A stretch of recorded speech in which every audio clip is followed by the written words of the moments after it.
We are watching the architecture of the post-Cold War financial order collapse in real time.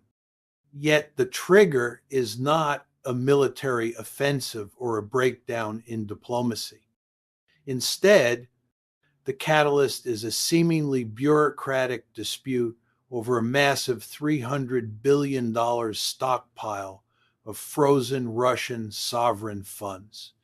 What might look like a standard procedure of enforcing sanctions has mutated into something far more perilous, an existential threat to the bedrock principles that have anchored the global economy for the last 8 decades. As the West moves to confiscate these assets to bankroll the Ukraine reconstruction, it is backing Vladimir Putin into a corner, prompting a retaliation strategy so calculated and sweeping that it could fracture the international monetary system itself. The irony here is devastating. In our zeal to punish Russia economically, the West may be inadvertently fast-tracking the very nightmare it hopes to avoid, the end of its own financial dominance. From the boardrooms of Jakarta to the central banks of Mexico City, a single terrifying question is keeping financial governors up at night. If the West can simply confiscate Russian reserves to settle a geopolitical score, what guarantee do they have that their own national savings will not be next on the chopping block when the next crisis hits? We cannot downplay the gravity of what is happening here. As European officials huddle in Brussels to finalize the seizure of these assets, they are not just shuffling numbers on a spreadsheet or redistributing frozen cash. They are dismantling a legal firewall that, once torn down, can never be rebuilt. They are effectively torching the concept of sovereign immunity, the ancient rule that shielded national reserves from political theft, all to demonstrate solidarity with Ukraine. The shockwaves of this decision are already hitting the world power centers, from Beijing to Riyadh, New Delhi to Ankara. Governments are frantically recalculating the risk of parking their national wealth inside Western vaults. To understand how radical this is, look at history. We have not seen a seizure of this magnitude since the height of World War II, when America froze the assets of Nazi Germany and Imperial Japan. But there is a critical difference.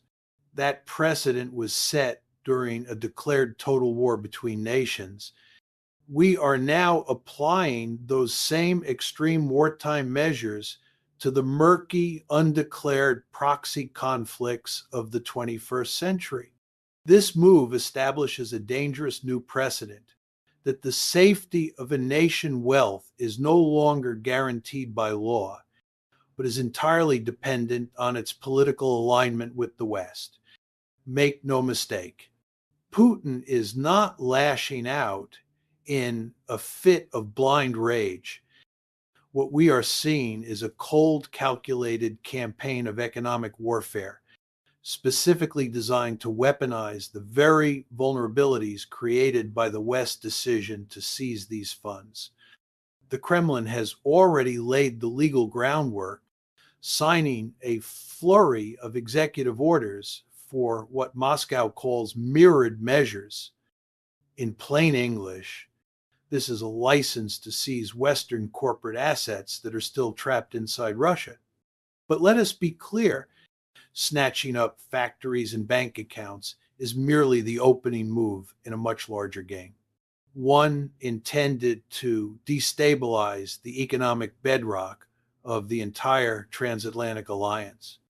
And the unwitting epicenter of this financial time bomb is Belgium, through Euroclear, the Brussels-based clearinghouse.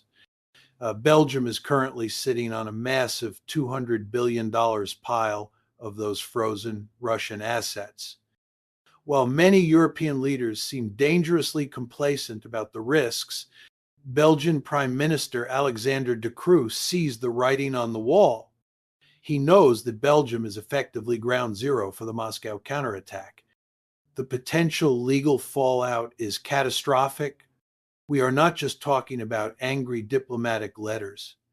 We are looking at a scenario where Russia ties European financial institutions in knots for decades, using international courts to paralyze the system with endless, debilitating litigation.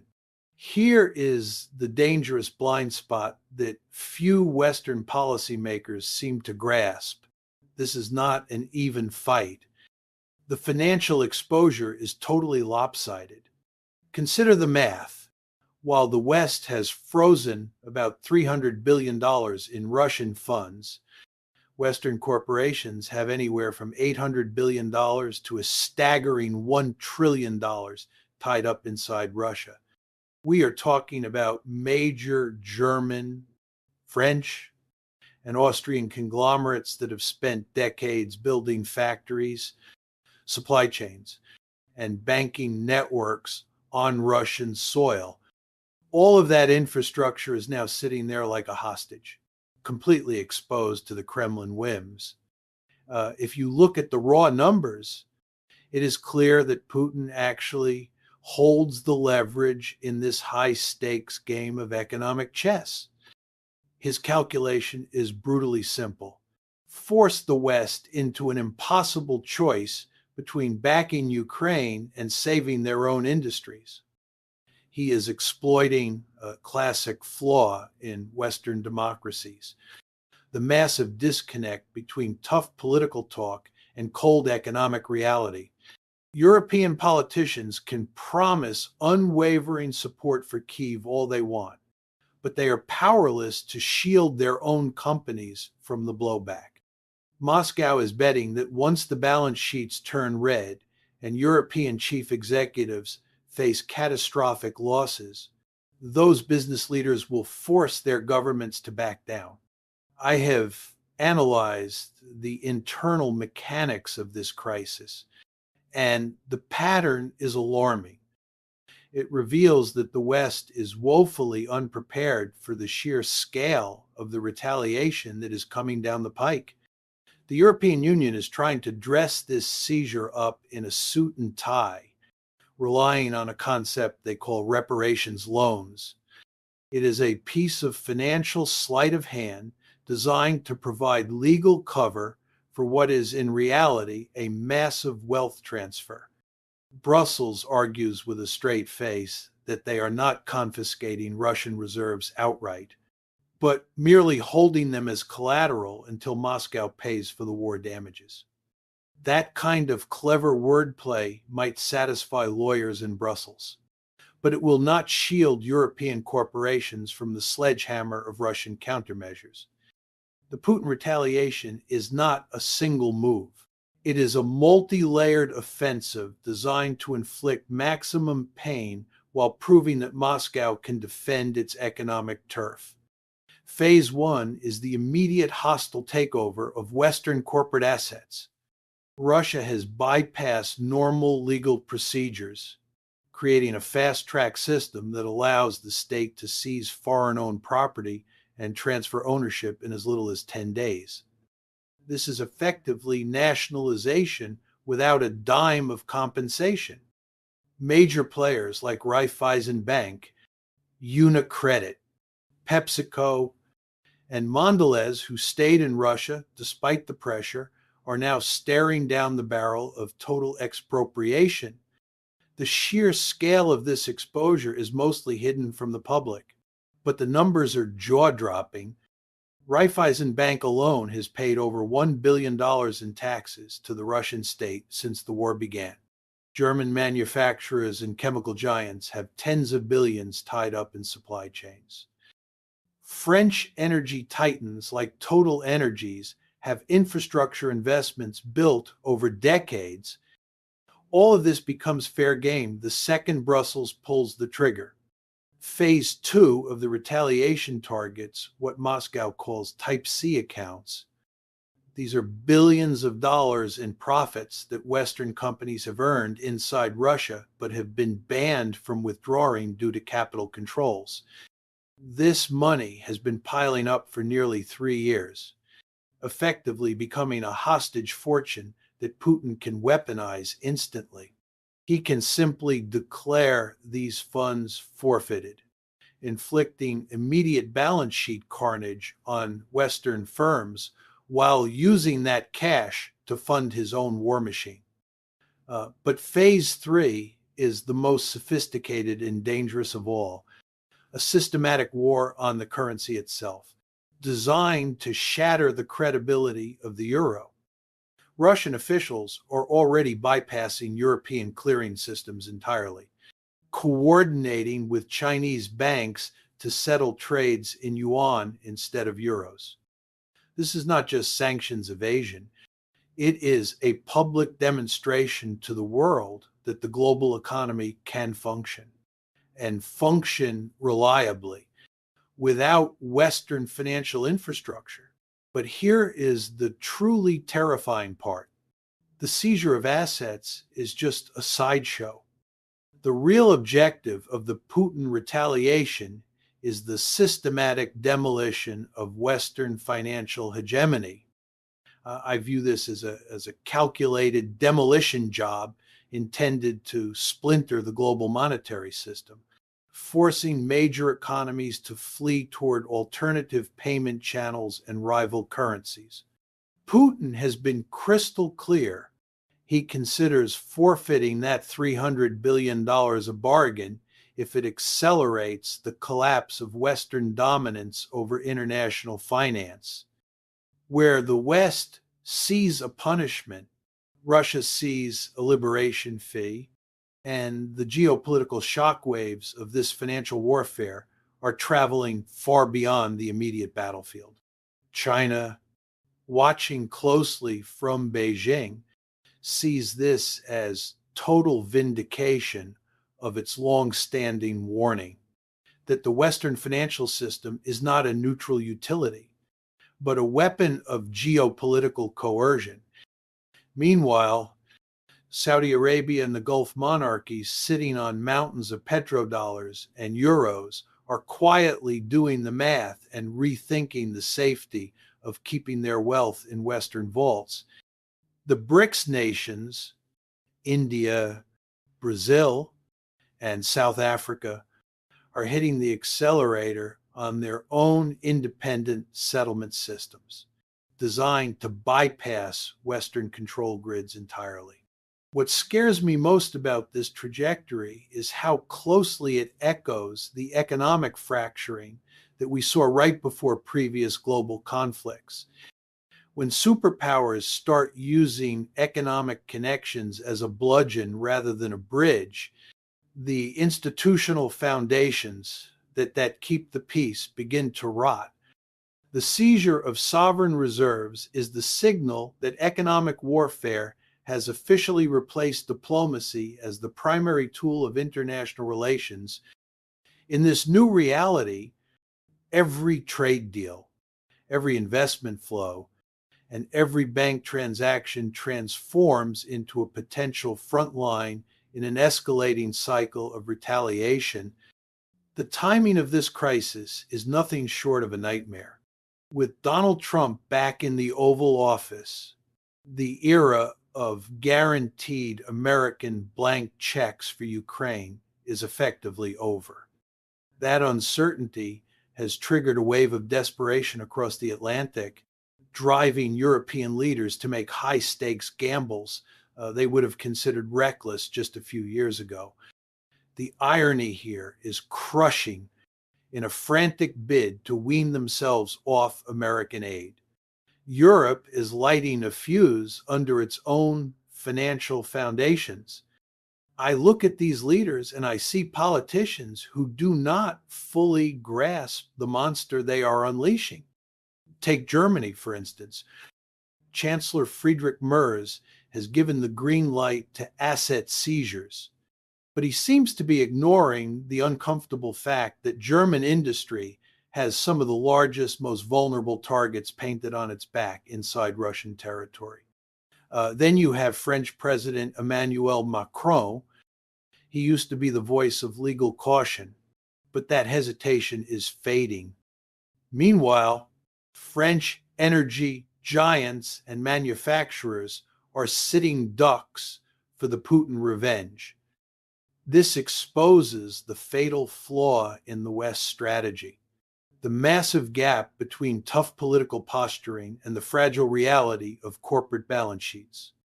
Governments are writing checks that their economies cannot cash. Austria is the poster child for this vulnerability. Raiffeisen Bank is not just operating in Russia, it is woven into the fabric of the Russian economy. Untangling that mess would take years of surgical precision, time that the Kremlin has zero intention of granting. Essentially, the stability of the Austria banking sector is now a hostage to the Putin mood. We see this pattern all over Europe, where decades of economic integration have created deep roots that cannot be ripped out without causing massive internal bleeding. And the timeline, it is accelerating faster than anyone can handle. European Commission President Ursula von der Leyen is doubling down, pushing to take the windfall profits from these frozen assets and use them to buy weapons for Ukraine. That move crosses a red line, turning dormant bank accounts into active ammunition. The Putin countermove is swift. He is fast-tracking laws that allow for the immediate seizure of Western assets, bypassing the courts entirely. We are watching a deadly tit-for-tat spiral.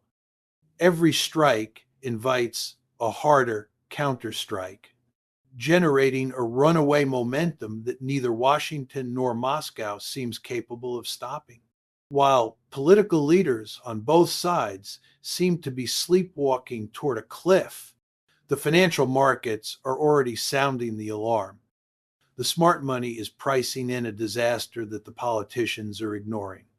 Currency traders, often the canaries in the coal mine, are quietly dumping euro-denominated assets. They are betting on a simple, terrifying logic. If sovereign reserves can be seized at will, then European vaults are no longer safe. The bond markets are flashing red, signaling deep skepticism about the long-term structural integrity of the Western financial system. Even the stock prices of major European giants with footprints in Russia are sliding as investors brace themselves for the worst-case scenario. We are seeing a massive silent exodus of capital. The heavy hitters, sovereign wealth funds from the Middle East and Asia, are starting to pull their chips off the European table, diversifying their portfolios to avoid getting caught in the crossfire. Meanwhile, central banks in emerging markets are on a gold buying spree. They are hoarding physical bullion as the ultimate hedge against the weaponization of paper currency. And if you look at the insurance market, the verdict is in. Premiums for political risk coverage in Russia have gone through the roof, effectively putting a hard stop on any new Western investment. Make no mistake, this is not a temporary dip. What we are witnessing is a permanent repricing of geopolitical risk. Even if the shooting stops tomorrow, the financial scars on the global economy are going to last for a generation. But Putin is not just fighting with banks and bonds. He is deploying a sophisticated psychological operation designed to drive a wedge right through the heart of the Western alliance. The Russian propaganda machine is working overtime to highlight exactly who loses what, purposefully pitting Germany against France, Eastern Europe against the West, and corporate greed against political promises. The end game here is not just about inflicting economic pain, it is about proving to the world that Western unity is a house of cards. The message Moscow is broadcasting is simple and brutal. Your sanctions are boomeranging, hurting your own economies far more than they hurt us. And this crisis is landing in the middle of a perfect storm. We are already watching the global order crack apart.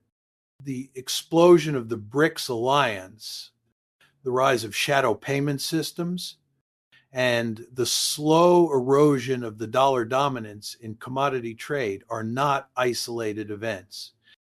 They are converging with this asset seizure disaster to turbocharge the end of Western financial supremacy. Think of it this way. The Putin retaliation is not just a reaction, it is gasoline on a fire that was already burning. And we cannot ignore the elephant in the room. China.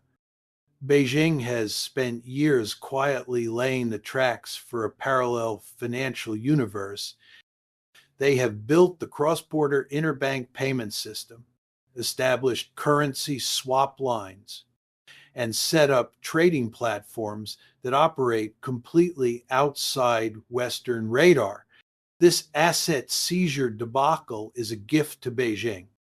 It gives them the perfect sales pitch to convince the rest of the world to ditch the West and join their system.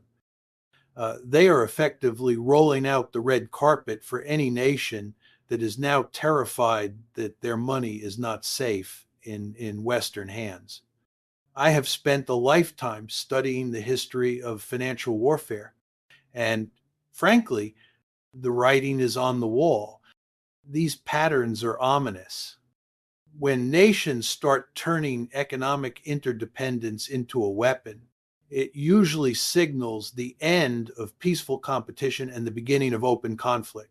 When sovereign assets become tools of coercion, when multinational corporations are treated like hostages, and when central bank reserves are wielded like weapons of war, it means the guardrails that prevent global chaos are being torn down. The most sobering realization here is that we have reached a point of no return. Neither side has a reverse gear. The West has invested too much political capital in Ukraine to back down from seizing these assets, even if the economic blowback is catastrophic. Meanwhile, Putin has staked his entire regime credibility on defending the Russia economic sovereignty. If the West moves forward, his retaliation is not just likely, it is inevitable.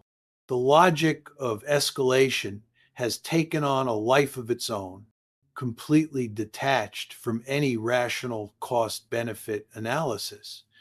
The institutional damage caused by this showdown will linger long after the guns in Ukraine fall silent. We are opening a Pandora box. Once the seizure of sovereign assets becomes the new normal, we hand a dangerous playbook to every authoritarian regime on earth. Beijing could cite this very precedent to freeze Taiwanese assets in a future crisis. Iran could do the same to Gulf state investments. Once you weaponize finance, you cannot unweaponize it. It becomes a permanent destabilizing feature of international relations. As I watch this tragedy unfold, I am forced to conclude that this is about far more than a dispute over frozen cash or reconstruction funds. This is a stress test for the entire post-Cold War order. We are crossing a Rubicon, moving from freezing assets to seizing them. And history will remember this as the moment when economic warfare officially killed off diplomatic negotiation. That $300 billion dispute is not an isolated incident. It is the opening salvo in a global struggle for control over the world economic operating system. The Putin brutal counterattack is not just about getting his money back. It is about proving that Western financial dominance can be challenged, shattered, and ultimately replaced.